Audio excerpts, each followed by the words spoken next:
my name's Elizabeth Ferreira. For my demonstrative speech, I'm going to be teaching you how to make my favorite family recipe, blueberry crumb cake.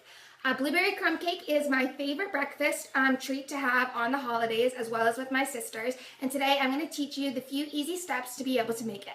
So to start off, the first step we're going to do is gather all of our materials. So for the dry ingredients for this recipe, we're going to need some sugar, flour, salt, cinnamon, and baking powder. And for our wet ingredients, we're going to need vegetable oil, some milk, an egg, vanilla, and some butter. We're also going to need a few supplies throughout this baking. We're going to need 3 different sized bowls. So one bowl that's kind of bigger, a smaller bowl, and then just a normal sized bowl you probably eat cereal in. And we're also going to need a spatula to be able to get the batter out into the pan, a 13x9 baking pan to be able to cook our crumb cake in, and dependent on your preference, either a mixing machine or you can use a whisk, whatever you prefer. So now we're going to start baking. So our second step is to grab our larger bowl, and in this bowl we're going to combine 1/4 cup of vegetable oil, 1 cup of sugar, 1 egg, 1/2 cup of milk. You can use any kind of milk that you like, fat-free, low-fat, skim milk, and then 1/2 teaspoon of vanilla. So now that we have all these ingredients in the big bowl, we're going to mix it.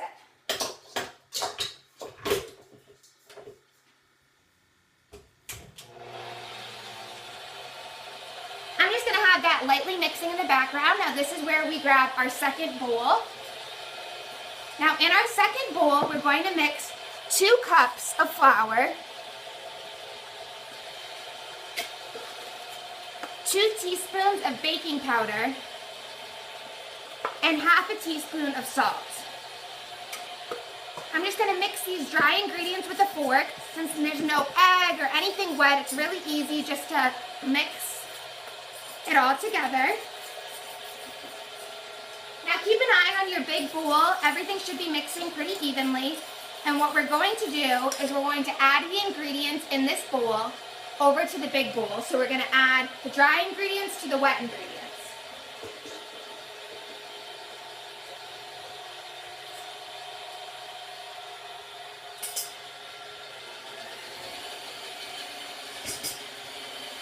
While that's mixing, I'm going to grease down my 13x9 baking pan.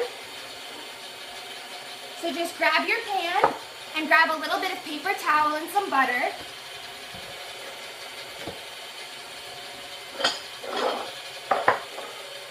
Here's my butter dish. Just going to grab it and just go around and just butter the corners especially. This is so that when you pop out your blueberry crumb cake, it breaks evenly and isn't all stuck to your pan.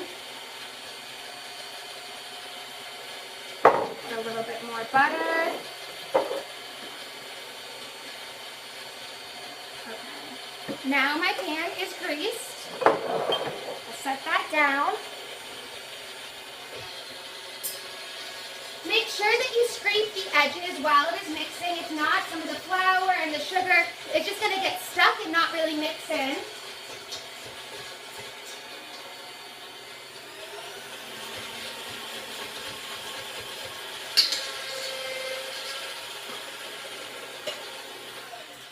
Perfect. Now our batter is ready.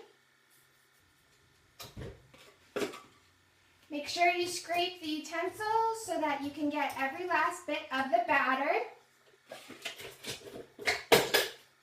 So now that our batter is ready, what we're going to do is we're going to add the 2 cups of blueberries into the batter. Make sure that your blueberries are frozen. If they are not frozen blueberries, when you start mixing them, they're just going to crush. It'll turn your entire batter purple, and the blueberries won't taste as good while you're eating it. So we're just going to mix this. We're not going to mix it very hard because we want the blueberries to stay intact. It's more about just spreading the blueberries throughout the batter So it just takes a couple little movements and we're getting the blueberries all around. So once we have that done, we are going to grab our spatula and we're going to grab our pan and just pour our batter into the pan.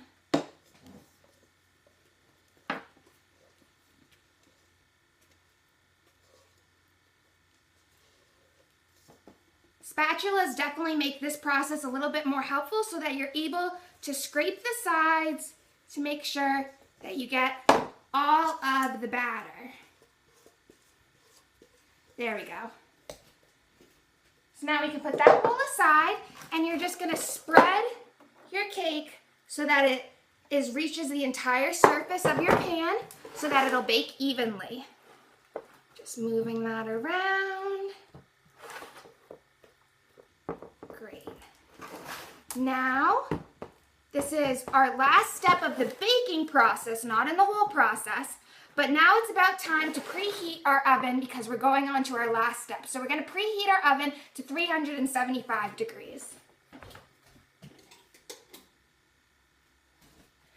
Now that the oven is preheated, I'm going to start my last step, which is making the crumble that makes the blueberry crumb cake a crumb cake. So we're going to take our small bowl and we're going to mix half a cup of sugar. We're going to mix 1/4 cup of flour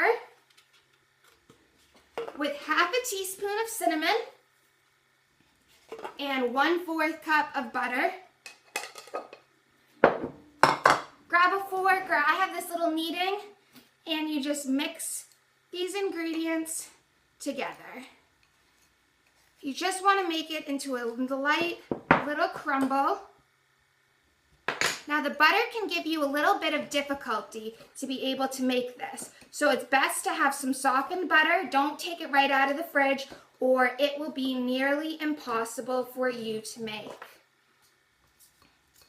Now at a certain step, it's best to start using your fingers to do this. So make sure that you did wash your hands before you started cooking. And even now, I'm just going to wash them again just for double's sake.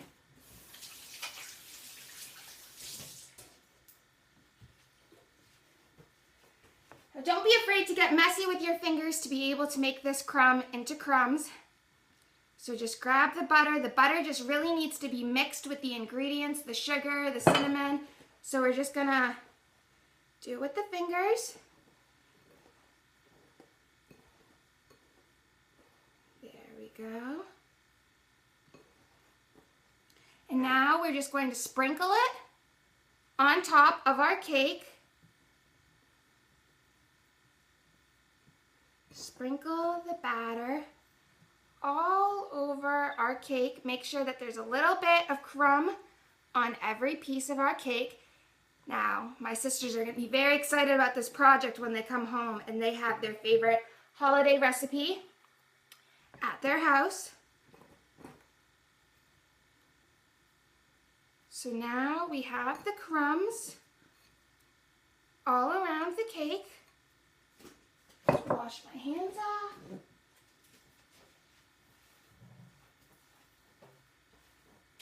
Now you guys can see we've got the crumb cake. Now it's time to put it in the oven.